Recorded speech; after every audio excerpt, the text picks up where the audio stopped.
መለኮታዊ ክብር የተሰጣት የነጃሽ ውርስ የቢላል አገር የኡማ የመን ምድር ነች። ይህን ካርዳችን ዛሬው ሌላው ቀምቶ አግላይ ፖለቲካን እያወራ አግላይ አስተሳሰብን እየከተተ ለሷ እሱ ዘብ እንደሆነ ሲናገር በምናይበት አሳፋሪ ወቅት ላይ እኛ ሙስሊሞቹ እኛና ኢትዮጵያን መነጋገር ዳግም በእኛ ላይ ግዴታ ይሆናል።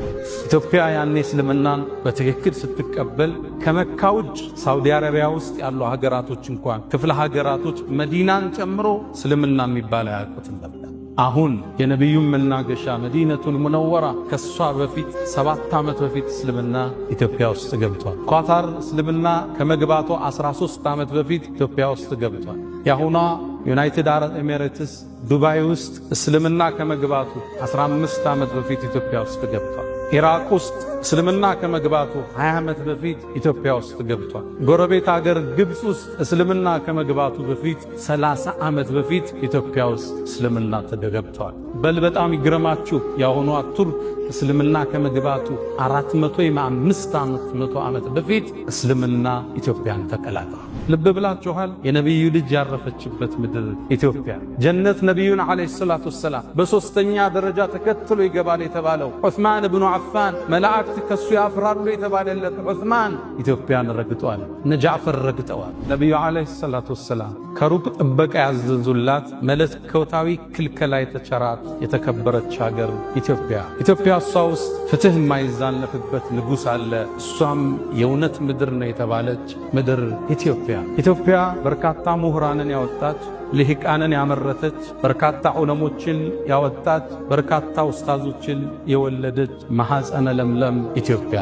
ልብ ብላችኋል? የነቢዩ ልጅ ያረፈችበት ምድር ኢትዮጵያ ጀነት ነቢዩን ዓለይሂ ሰላቱ ወሰላም በሶስተኛ ደረጃ ተከትሎ ይገባል የተባለው ዑስማን ብኑ አፋን መላእክት ከሱ ያፍራሉ የተባለለት ዑስማን ኢትዮጵያን ረግጧል። እነ ጃዕፈር ረግጠዋል። አሳዛኝ ሆኖ ትርክቱ ተበላሽቶ በቢላል ስም የሚጠራ ጎዳና ማጣታችን፣ በቢላል ስም የሚጠራ ሙዚየም ማጣታችን አሳዛኝ ነው። እንደ ሀገር እንደ መንግስት ማለት ነው። ኢትዮጵያ 31 ሰሃባው ከርሰ ምድሯ ውስጥ አጸደ ገላቸው አረፈዋል። 31 ሰሃባ እንደተቀበሩ ታውቃላችሁ? ይህን ታሪክ ማን ያወራል?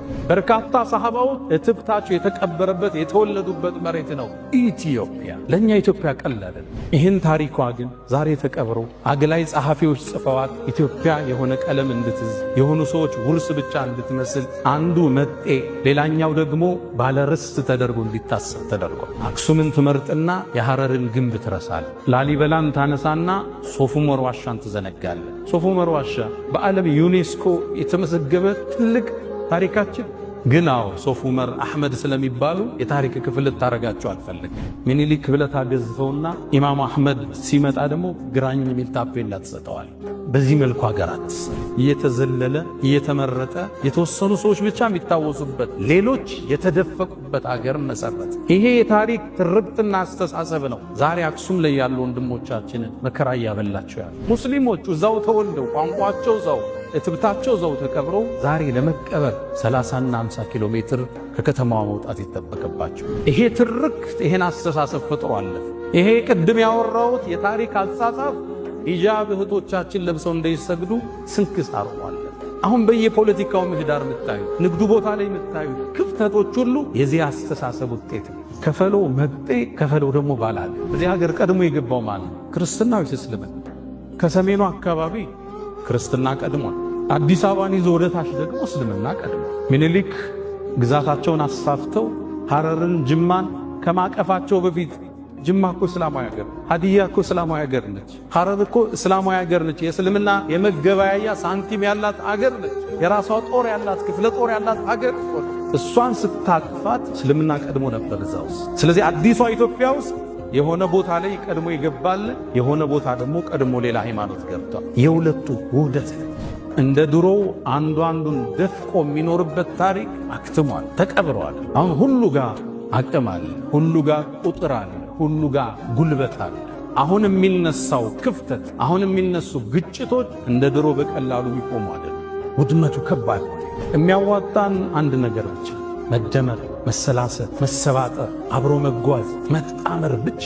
ተባብረን እንደግ ስትል የእናንተም የእኛም አገር ሁሉም እኩል ነፃነት አግኝቶ ሁሉም ቤተ እምነቱን ገንብቶ ሁሉም ሃይማኖቱን በነጻነት አድርጎ ከዛ በኋላ ያለውን በእውቀት እንደያይ ያና ሃይማኖት ከኔ ጋር በእውቀት አውርደን እውቀት ሲያሸንፍ አባል ይሆን